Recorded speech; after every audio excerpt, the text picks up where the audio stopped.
বর্তমান জামানায় ইসলামিক গজলের মধ্যে বিভিন্ন থাম্বনেল ইউজ করা হয়, যা অনেকটা গান বাদ্যযন্ত্রের মতো, এই ধরনের গজল শোনা বা অনলাইনে রিলিজ দেওয়া জায়েজ হবে কিনা? থাম্বনেল যেটা, এটা তো একটা পিকচার, এখানে বাদ্যযন্ত্রের ছবি দিলেই ওইটা শোনা হারাম হয়ে যাবে না। যদি ইসলামিক গজল বা গানের কথাগুলোর ব্যাকগ্রাউন্ড সাউন্ডের মধ্যে যদি কোনো মিউজিক থাকে, মিউজিক বাজে সূক্ষ্মভাবে, তাহলে সেটা শোনা না জায়েজ, গুনাহ, শোনা যাবে না।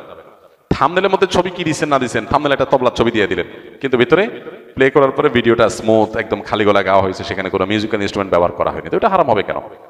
মিউজিক শোনা হারাম, মিউজিকের ছবি দেখা কি না, দেখলে হারাম হবে না। বিধায় আপনার থাম্বনেলের ছবি কি আছে না আছে এটার জন্য ভিডিও হারাম হবে না। তবে হ্যাঁ, আজকাল অনেক আপনার গজল, ইসলামী সঙ্গীত বের হয়েছে যেগুলোতে সূক্ষ্মভাবে মিউজিক আছে, আপনি একটু মনোযোগ দিয়ে শুনলে বোঝা যায় যে মিউজিক ব্যবহার করা হয়েছে, সেগুলো শোনা হারাম।